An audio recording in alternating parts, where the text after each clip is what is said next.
Those are more religious. A hijab is a symbol of your religion. Yeah. Just like, So we're saying so why the more women they have the hijab on, they're the more religious ones. Okay. So they have better things to do than be playing sports. Well, why you don't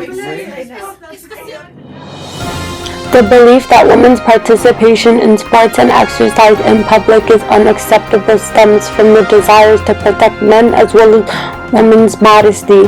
Wearing the hijab while playing in sports is a topic over which opinions are greatly divided. To try to legislate the way that a woman dresses is not just wrong and against human rights, but it really violates the whole basis that the democracy and democratic countries are based on. This is a free choice. This is something that I choose to wear.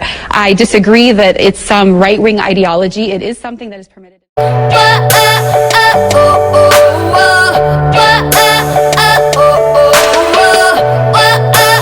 Muslim women face many barriers to sports and exercise, such as hijab bans, large-scale poverty, and religious intolerance, but one of the biggest barriers originates from within their own communities. One of the referees told me I needed to take my hijab off because it was a safety hazard, but throughout the whole entire tournament, I was playing with it on. I haven't gotten hurt. I didn't do, no one else got hurt. I was playing safe, and the referee told me I needed to take it off or find another alternative. And when I explained to him that it's for a religious purpose, he said, some other referees might not be as accepting, so you need to find a different way you can go about the situation.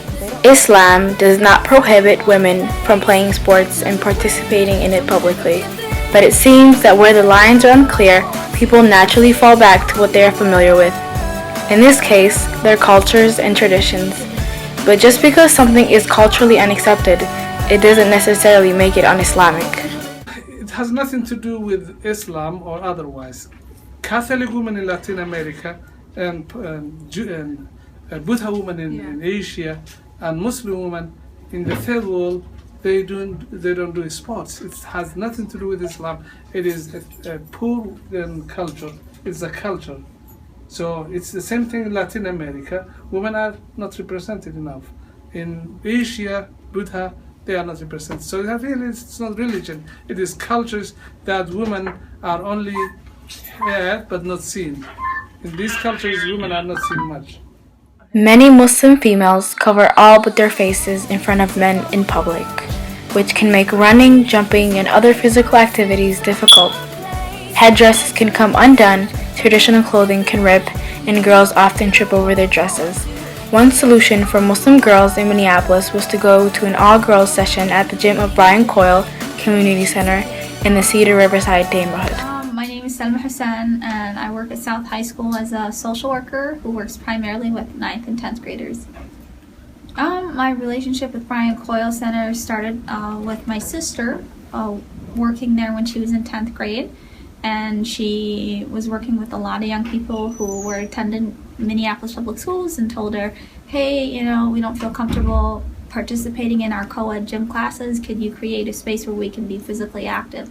So she started a girls basketball program that's been going for the past 8 years now. I started working at Brian Coyle when I was in high school, 9th grade. When I was in, I think, sophomore in college is when I saw the need for a girls program, girls gym actually. Because although we believe cultural perspectives should not override Islamic thought, this is the majority reason why there are different views on what is appropriate. When I was in high school, I used to see girls standing outside. It was always boys and boys and boys, and a lot of girls are like, oh, we can't even go in there because it's boys, Culture differences. Boys and girls usually are not mixed together.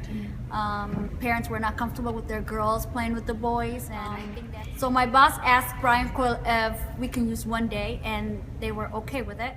Every single Wednesday and Sunday for the past 8 to 9 years, about 30 East African girls have piled into the Brian Coyle gym, where they exchange their hijabs for more comfortable gym clothes and to ensure their privacy and keep the boys out. My name is Ryan and I'm center. Hi, my name is Ardo and I'm a small forward. Hi, my name is Aisha and I'm center. Hi, my name is Samira and I'm assistant point guard. Something you just can't get through. Don't you ever let nobody tell you you can't. You possess a beauty.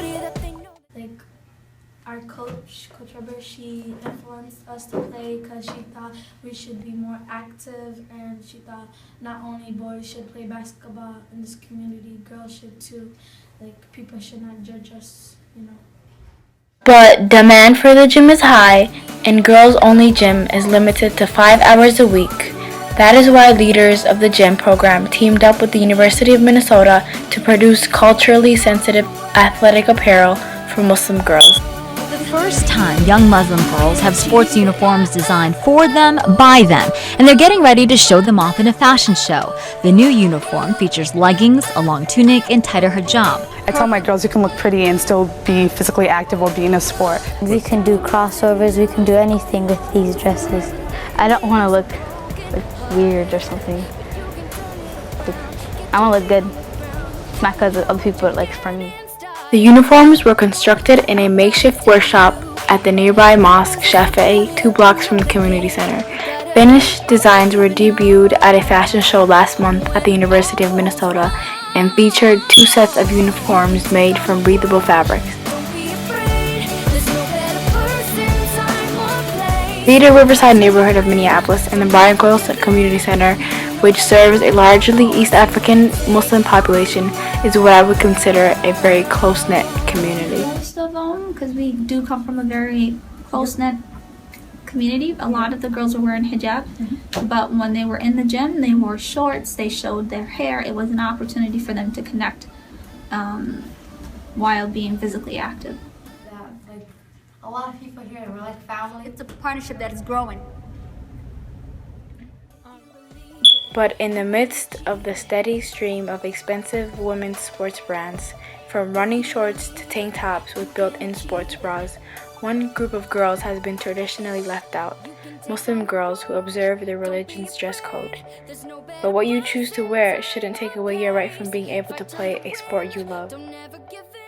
No, it's wrong that they stop somebody because of what is outside. Okay. A sport should be what somebody believes what is inside. And their skills, and right? their skills. It shouldn't be what cover they have. So No way. There's nothing wrong with it. I think the hijab, it's a symbol that it's a religion. People wear it because they believe that that's their identity. And I think it should not stop them playing from sports. Skill and hijab have nothing to do with each other. In truth, our communities and the world should welcome Muslim women in sports, for it will help amplify the hijab and the Islamic voice in the world. It will give Muslim girls role models to look up to, and it will promote religious tolerance and understanding, and may remove other barriers to Muslim women in sports. And I think all it takes is one person to say it, and You can take on the world, don't be afraid. There's no better person, time or place. Fight till you're